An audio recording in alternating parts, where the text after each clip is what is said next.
Hey folks, I'm Gary and Carlin, owner of Monsters Creek Outdoors. I'm out here today in the beautiful Tennessee woods. It's early part of January 2022.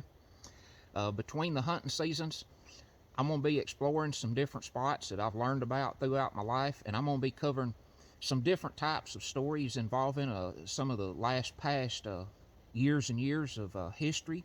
I'm going to be talking about some stuff that I learned about as I was growing up as a kid, and stuff I heard my dad talk about, stuff my dad told me that he heard his grandpa talk about, and just doing some little short stories on history.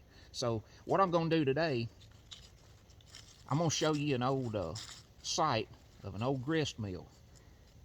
This is part of the sign here behind me, these rocks in this bank. So just stick around with me, and I'm going to go to the site, and I'm going to show you some of the sign that's left behind from the old grist mill, the old Bartley mill.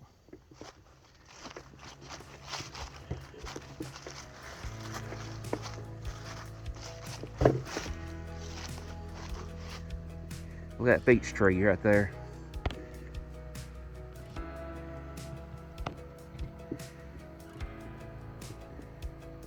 Pretty interesting. That's got that hole up it like that.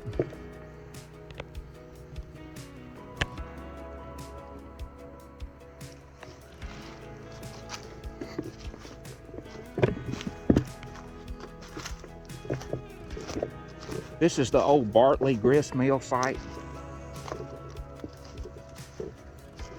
This is on a piece of property where I grew up as a kid. I've been around this area all my life, right in here.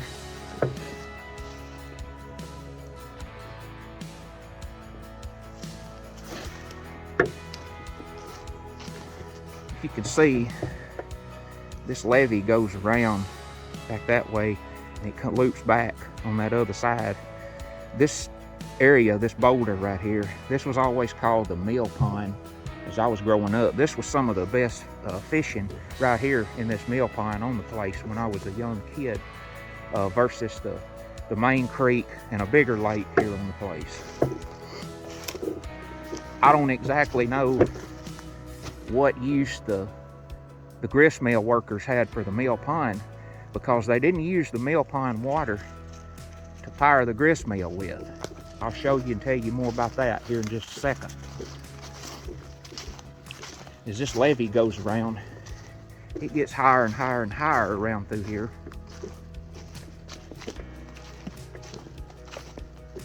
You can only come right around the very back of it right here on the four-wheeler.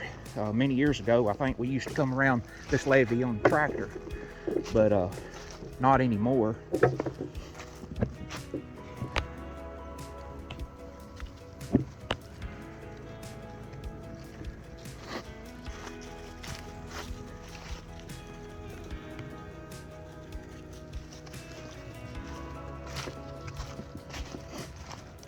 The actual old mill site is right on over here.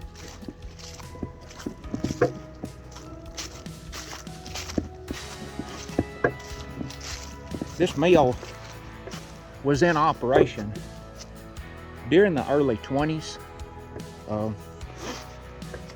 It sit right along, right in here, from one side of the creek canal here over to the other. As you can see, those rocks in the bank under that tree there on the other side. That would be the north end of the dam that they used back then for damming this creek up. As you can see right down here on this side, it's hard to see a lot of them now because this creek has been up from a little bit from this snow and ice and stuff that we had, and it's just now going back down. But there's a few rocks down there on this side that you can see. There's a whole bunch down there, but they're just hard to see right now. But from about where I'm standing, right over there to where they had their dam. At one time, I suppose, there was some kind of a structure that set the straddle of the creek right here, and that dam was underneath that structure. I believe, the best I can tell or make out from most online images of old grist mills along a creek. And the main creek goes on up that way. But there's this little oxbow right here off on the side. And I'm pretty sure that was dug by the folks that was running that mill, because they had the dam just below this intersection of the main creek and this little oxbow here, as I call it. And the only reason I can think that they had that oxbow or that chute right there was to back up a lot more extra water to power this mill for a longer period of time.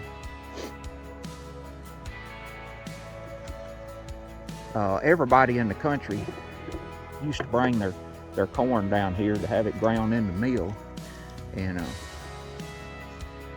just a lot of things that went on here. My great grandpa, I believe it was, he lived about 4 miles, as the saying is, as the crow flies, straight through the woods here. It'd be about 4 miles, and he was working down here when this operation was going on, and he used to walk from home down here to work and then walk back home each day. But there's two big round mill rocks, or the actual 2 big round grinding stones that come off of this mill, and I've got them. I've took care of them. Me and my family's took care of them for many years, and I'm gonna show them to you here. All right, this is one of these old grinding stones from the mill. As you can see, they're thicker than what they look like.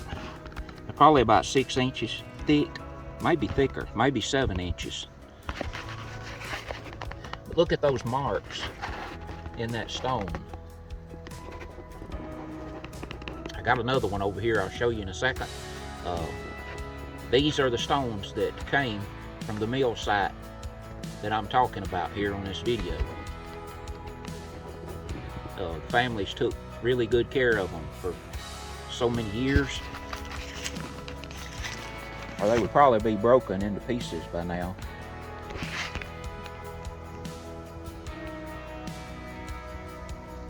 But it would be interesting to know exactly where these things sit on that old mill and how they operated. But this one's got a round hole in the center. And look at the hole in this one.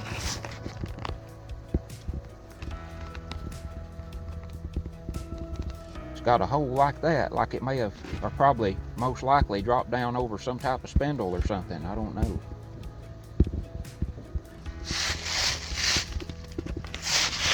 I'll try to show you more of the thickness here, how thick they are. Those things are heavy, heavy. I have to gently move them with the tractor. I get ready to move them. But just amazing.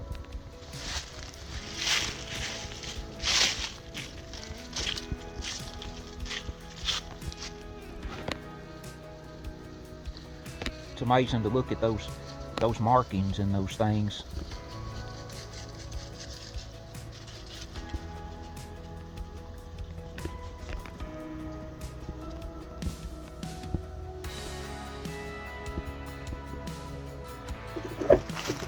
But like I said, this was back during the early 20s.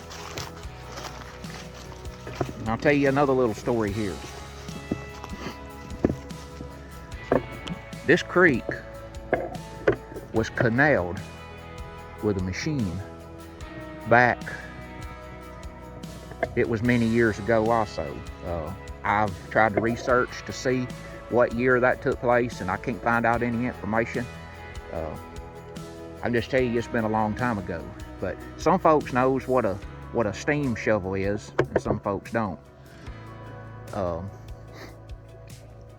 there was a steam shovel canaled Moss's Creek many years ago, and the main old creek run comes through the bottom, and it runs into this main creek about as far as you can see up there on this side. And that steam shovel machine, it come on down to here. It come past here, and that machine or parts from the machine is under the bank on both sides of this creek right here. As you can see, right over there is a big flat looking square piece of metal looking through that limb to the other side over there to the other bank. It's some kind of big part that come off of that machine. There's some other visible parts here. The old story is on the steam shovel machine is back in that day, the guy that owned the land on the other side there, he didn't want this creek canaled. So he met those folks that was running that machine right here with a double barrel shotgun and forced them to stop. And the old story is they pulled the machine up and out onto the bank on the other side over here, parked it, left, and nobody never returned. And that's how that machine ended up here where it is today. So, but at one time I know that there was a huge big wheel here on that mill that the water turned to do the grinding of the corn. And I guess it would have been made out of solid wood. But it's just really interesting to think about. I've been hearing about this old mill site ever since I was a really young kid. And just lots of stuff went on here. This is the spot where my great grandfather and my great grandmother first met each other.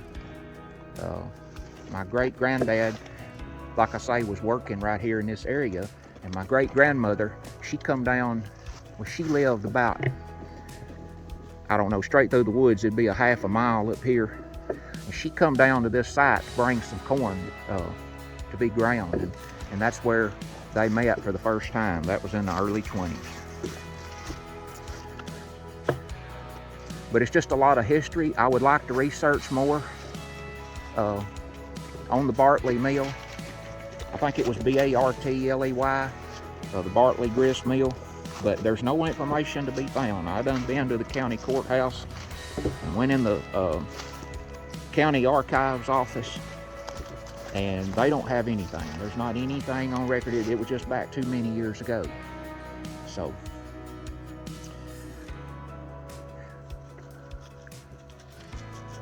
but I'm gonna continue doing research on different things. I like to do stuff of that nature. There's a lady here in the county. She passed away maybe about a year ago. Her name was Nancy Kennedy. She was a big fan of what I do, different things in the outdoors, and she talked to me about different stuff. She worked in the county archives office, and but like I say, I'm gonna be bringing you stories like this from time to time involving history. It's just kind of a little side thing I'm gonna start doing between the hunting seasons, and I may do a variety of 4 or 5 different things. No telling where you'll catch me out in the woods nowadays and what I'll be doing. But appreciate you watching on this episode, and make sure, and when I post something, come in and join again next time, and we'll be discussing more history in these Tennessee woods. So until next time, I'm Garen Carlin, owner of Moss's Creek Outdoors, and thanks for watching.